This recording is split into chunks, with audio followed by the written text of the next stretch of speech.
I'm Christiana Manpour in Kyiv, Ukraine, where Russian forces conducted a massive drone and missile strike at the crack of dawn here, the largest attack since spring, say officials. Remarkably, all 28 cruise missiles were intercepted. 2 people were killed by falling debris. But perhaps even more striking and significant, an astonishing drone attack inside Russia. Multiple regions were targeted across almost 1,000 kilometers, including Pskov, where drones damaged 4 military planes. A senior Ukrainian official says the war is increasingly moving to Russia's territory, while not claiming responsibility. At its core, the defense of Ukraine had been framed by President Biden and allies as a defense of democracy around the world, including in Africa, where today, again, democracy suffered yet another blow, as a group of military officers seized power in Gabon, in what appears to be the latest in a string of coups all across the continent. Tonight, we'll try to connect the dots and explore what this all means with each of our important guests, including the European Union's foreign policy chief, Josep Borrell, and NATO Secretary General Jens Stoltenberg. But first, Fiona Hill, former Deputy Assistant to President Donald Trump and Senior Director on the U.S. National Security Council, a veteran Russia watcher. Fiona Hill, welcome back to the program. So let me start by asking you first, it's not unusual to see attacks into Kyiv, not unusual to see them intercepted thanks to the Patriot missiles and others. But this massive attack into Russia is a first. How do you assess what's happening? Well, look, I think, from the Ukrainian point of view, and you're there on the ground in Kyiv, Christian, and I'm sure we'll be talking to people about this. In part, it's for domestic audiences in Ukraine, and also in the audiences of Western allies who are standing by and supporting Ukraine to show that, Ukraine has agency in this war. This is not just a one-sided conflict in which Russia is relentlessly attacking Ukrainian territory and trying to keep on to hold on to the territory that it's already taken, but the Ukraine has some capability of reminding people in Russia that there is a war, and it is not without consequences in Russia itself. I don't think that the Ukrainians are fully taking the conflict into Russia. There are a lot of constraints around that, in part because, of course, Ukraine is trying to make the case that it's defending its own territory.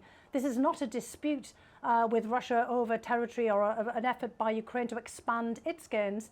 This is Ukraine's effort to bring its territory back, but by telling Russia and the Russian population that there are costs to continuing this war. It's a signal to the Russian population, as well as it is to the domestic population in Kyiv, in Ukraine writ large, that Ukraine has the ability to make its presence felt inside of Russia. Yeah, it is extraordinary, and people here are all talking about it, this incredible range of apparently these drones, and that even President Putin's own spokesperson, Dmitry Peskov, called a massive attack. Of course, they frame it as terrorism. So what do you think, knowing obviously the way they think, operate, etc., what do you think this is going to mean to President Putin? Despite what you say, it's really for domestic effect here in Ukraine. Do you think it'll have any effect on, on the Kremlin and the leadership? Well, look, I think one of the reasons that Ukrainians are being so careful about this is because, of course, a lot of these bombardments can have the exact opposite effect of what you want to have. I mean, we see, for example, that Russia's bombardment of Ukraine has, in fact, strengthened the resolve of Ukrainians. And throughout history, we've seen that aerial bombardments very rarely have the effect that the aggressor wants it to have, which is to break the spirit of the people who are under aerial attack. And in the case of, again, Ukrainian drone attacks on Moscow, it's meant more to signal that Ukraine can put certain physical objects at some kind of jeopardy in Russia. But the risk is, of course, that the Russians react to this. They rally around Putin and his accusations and Peskov's other accusations of terrorism, and it has an unfortunate, unintended consequence of hardening the attitudes of the Russians. I mean, basically what the Ukrainians are trying to do with this is to also encourage the idea of Russia eventually engaging in some kind of diplomacy down the line by basically saying, look, this war is a self-defeating exercise for Russia as well. I mean, I think, we have to watch this very carefully because, of course, Putin will try to play this to his advantage. And I think, the Ukrainians themselves are trying to calibrate this accordingly. There are some downsides and upsides to doing, this kind of drone assault on Moscow, Pskov, and on other cities within Russia. And also, as we discussed on our program last night, a very daring attack onto military targets inside Crimea. That was, a few weeks ago. But look, let me ask you, because you raised the issue there of potential peace negotiations down the line. We're in the midst of a counteroffensive. Russia has adapted very, very importantly to Ukraine's innovative use of drones, but also it has really dug in, and its defenses apparently are incredibly, effective. Do you see, and when would you look for any sign that there might be a shift towards any kind of negotiation?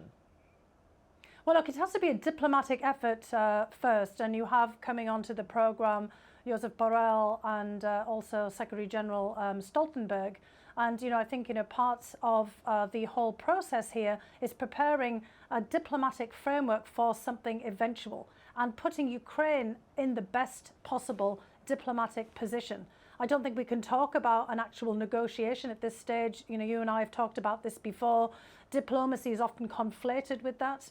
But basically, we have to have a lot of diplomatic support for Ukraine as well and for Ukraine's position. So there's a dual track that's going on here. And I think that Secretary General Stoltenberg has been talking about this. I also know that the High Representative Borrell of the EU, they're all thinking about this. How do you strengthen Ukraine's diplomatic position, not just Ukraine's position on the battlefield? We've seen President Zelensky meeting with the African Union, going to Jeddah in Saudi Arabia, going to Copenhagen in Denmark, for example. There is a big diplomatic effort afoot here to basically make it very clear that Ukraine's sovereignty and independence and territorial integrity has to be the starting point for anything that we might ultimately do down the line in a negotiation. So we're trying to strengthen Ukraine's position on every front here. And you're right, we will further explore that with Josep Borrell in a second. But can I ask you, because, you're obviously so well familiar with the U.S. national security and the diplomatic process from there. It is the U.S. that essentially leads, obviously along with the European Union and NATO. But the U.S. essentially leads, and I've been led to understand that governments around the world are waiting and take their lead from the U.S. So what do you think, after a year and a half, will be the position of the United States in the next few months, in the next year, if the parties change in the next election?